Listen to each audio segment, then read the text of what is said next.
ne fût-ce qu'un instant, de prendre vos distances de mes yeux absents et d'imaginer mon regard pendant un acte ou une scène de joie ou de peine.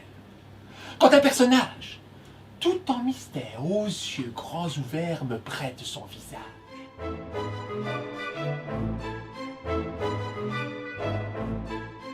C'était la porte de notre maison.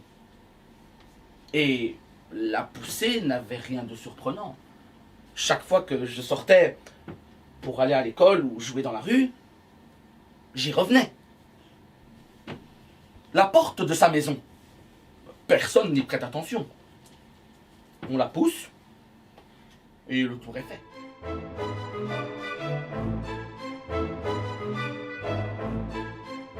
Les fêtes s'organisaient lors de sa venue. En cortège, on la conduisait sur la grande place. Elle entamait alors une révérence cocasse. Alors, le rideau de théâtre se levait sur la palette des petits qui saluaient.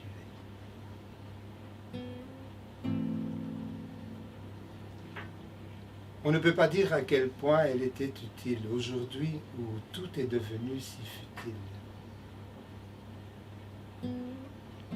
De l'amour, Mère Gigogne fut le symbole. Accueillir chaque enfant n'est pas une idée folle. C'est ce qu'elle répétait inlassablement et que nous n'entendons plus devant les murs.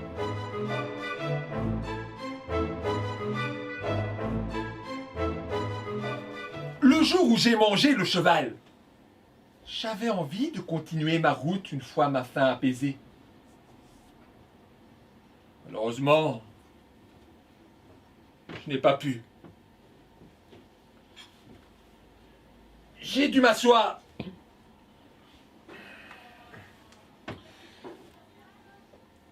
J'étais devenu trop lourd avec ce cheval pour encore marcher.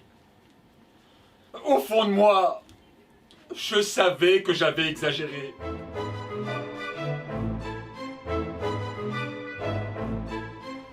Le monde est un théâtre de marionnettes, où ceux cachés dans l'ombre tiennent les ficelles. À l'avant-scène, les personnages s'agitent. Ils jouent la comédie, mais la pièce est écrite. On pourrait y glisser un seul mot rebelle. La voix du public se doit de rester muette.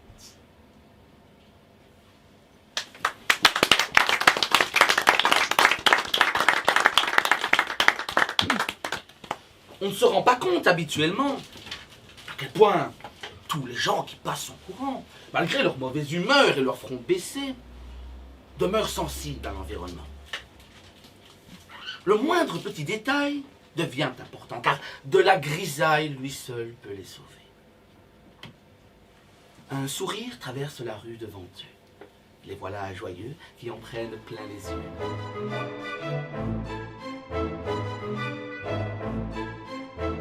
Et les gris foncés se liguèrent contre ce débordement. Seulement, rien n'y fit.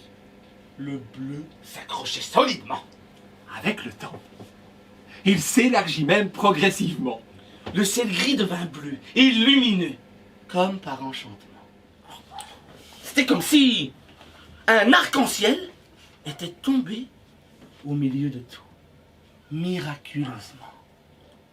Pour que chacun y trempe son pinceau et colore sa vie librement.